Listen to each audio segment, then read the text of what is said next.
Welcome to Balchem Symposia Soundbites. I'm Andy Vance with Feedstuffs. We're at the Cornell Dairy Nutrition Conference, and one of the speakers at the conference talked about a pretty important topic. Dr. Larry Chase, Cornell University, a professor emeritus. Dr. Chase, if you had to describe your talk in 60 seconds or less, what would you say you talked to nutritionists about?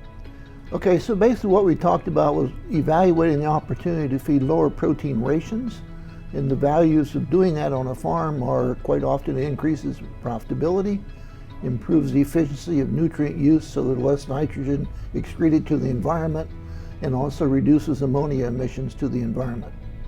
You had some pretty good research that described why maybe a producer should be feeding a lower protein ration, but you also answered the question, why don't more folks take that approach?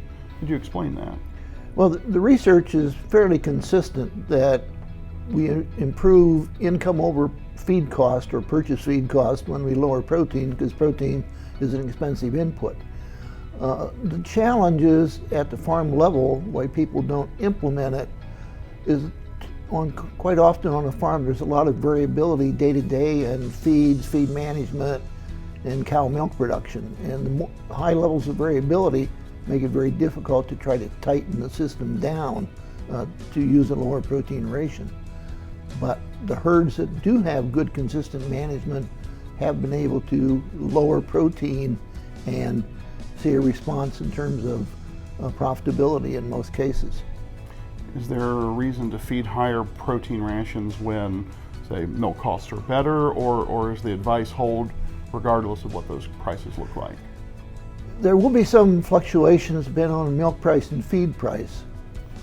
But I think the bottom line is we need to look at a new term called metabolizable protein, which is a much better index than crude protein. So we would balance on metabolizable protein, then look at crude protein to see if there are some opportunities.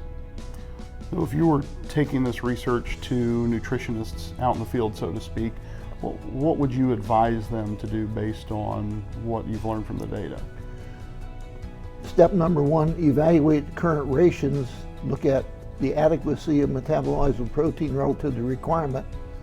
And then step two, then evaluate crude protein to see if there's some opportunities to adjust that.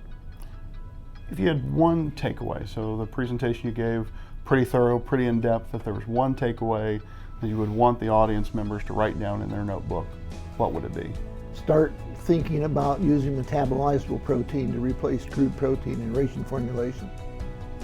Dr. Larry Chase from Cornell University, one of the speakers at Balchem's pre-conference symposium at the Cornell Dairy Nutrition Conference.